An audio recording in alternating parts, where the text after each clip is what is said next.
مسلمانوں کا بائیکاٹ کرنا بہت ضروری ہو گیا.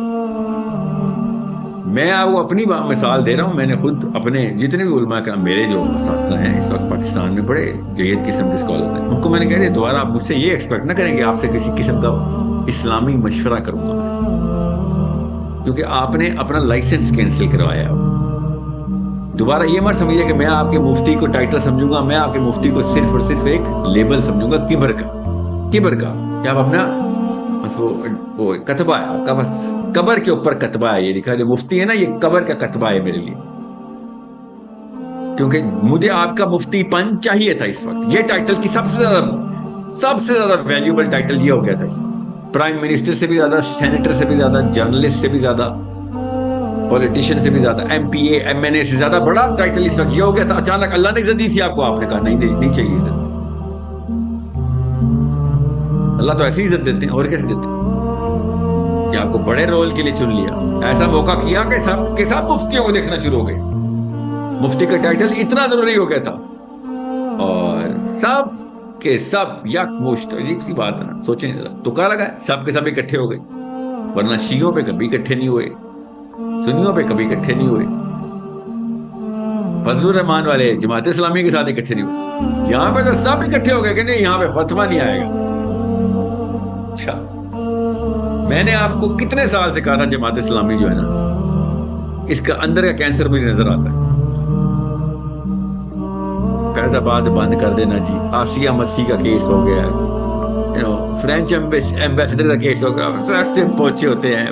پشاور موڑ بلاکڈ, فیض آباد بلاکڈ, فلسطینی ہزاروں بچے مر گئے فیض آباد یا بلاکڈ. دھرنا دے کے پلا کارڈ لے کے آدھے گھنٹے کی 2 گھنٹے کی ریلی اور اونچے لیکچر.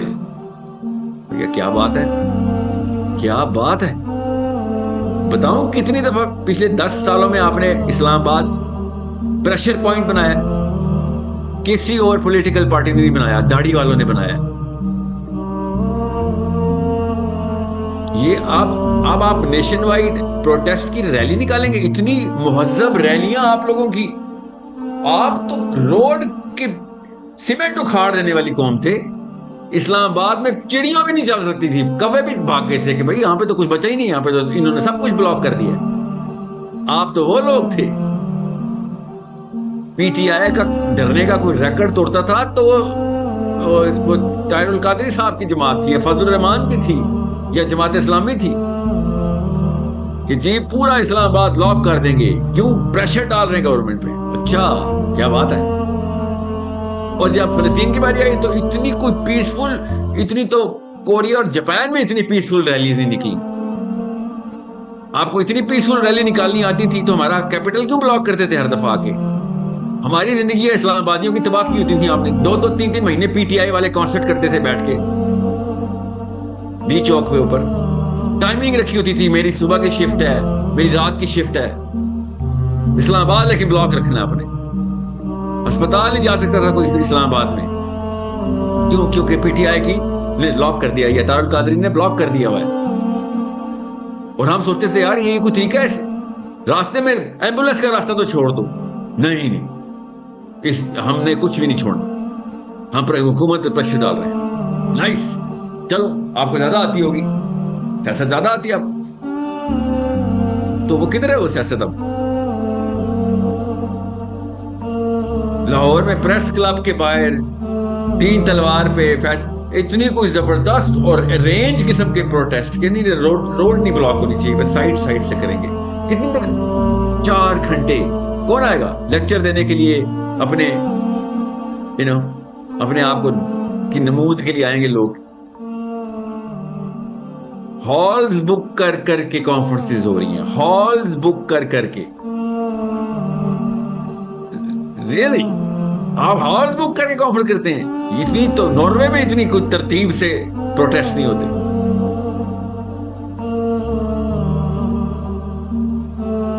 کیونکہ ادھر اپنی کرسیاں چاہیے تھی, ادھر اپنی کرسیاں اور اپنے بیوروکریسی کے اور پولیٹیکل اور پرسنل تحفظات تھے,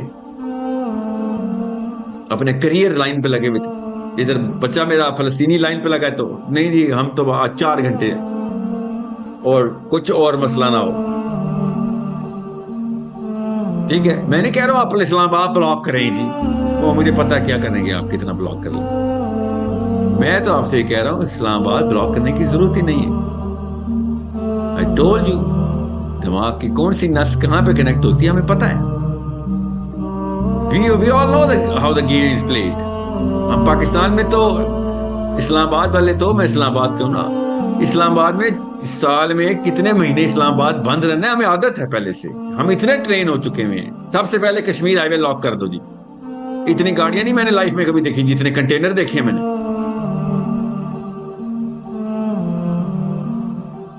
So we know, ہمیں سب پتا ہے کہ اصل میں کہانی کیا ہوتی ہے اور نقل میں کہانی کیا ہوتی ہے. تو میں آپ کے اپنے شیوخ کو جو میں نے کہا نا, جو میرے اپنے حلقے کے شیوخ ہیں 70+ 80+, داڑیاں پیٹ کے لگ جا کے لگے گی, ان کو بھی میں یہ کہہ رہا ہوں کہ مسئلہ یہ ہے کہ جب پتہ چل جائے نا, کہ پتہ چل جائے کہ وقت کے اوپر آپ کا فتویٰ نہیں چلتا, باقی ہر جگہ چلتا ہے, تو پھر مجھے اللہ بچائے کہ ایسی نوبت آئے کہ آپ سے فتویٰ لوں. آئندہ آپ سے رجوع نہیں کر سکتے. آپ یہ کام ہو گیا, یہ کام کر دیا آپ لوگوں نے بس. The only one thing I can never do is come to a mufti anymore. مجھے پتا ہے کہ آپ مجبور ہیں. کل کو مجھے کیا پتا آپ اور کس مجبوری میں مجھے کیا فتویٰ دے رہے ہیں. آپ تو مجبور اور لاچار آدمی ہیں. لاچاروں سے فتویٰ لینے کے لیے تو اسلام نے منع کیا ہوا ہے, کانفلکٹ آف انٹرسٹ کہتے ہیں. یہ والا فتویٰ تو میں دینے کے لیے بھی تیار ہوں, یہ تو ہر بندے کو پتا ہے کہ ایک بندے کے گن رکھی بھی ہو کسی نے تو اس کا فتویٰ نہیں ہے, کانفلکٹ آف انٹرسٹ ہے, اس کے تحفظات ہیں. یہ تو کامن سینس ہے. اور آپ لوگ تو حنفی ہیں زیادہ تر. ابو حنیفہ کا فتویٰ ہے, ابو حنیفہ کا آخری فتویٰ یہی ہے کہ کانفلکٹ آف انٹرسٹ پہ قاضی بن ہی نہیں سکتا قاضی. تو حنفی آپ کو کہہ رہا ہوں, میں ابو حنیفہ کا فتویٰ سنا رہا ہوں, کانفلکٹ آف انٹرسٹ پہ قاضی اپنی کسی بھی حیثیت سے کوئی بھی فتویٰ نہیں دے سکتا. وہ تو مشورہ بھی نہیں دے سکتا, کانفلکٹ آف انٹرسٹ ہے, اس کو فتویٰ دے گا. فتویٰ دینا صرف آزاد بندے کا کام ہے. اسلام کا پہلا اصول ہے ایک آزاد بندہ فتویٰ دے سکتا ہے. آپ لوگوں نے صاف بتا دیا کہ سب کچھ ہیں, آپ آزاد نہیں ہیں. آپ سوری.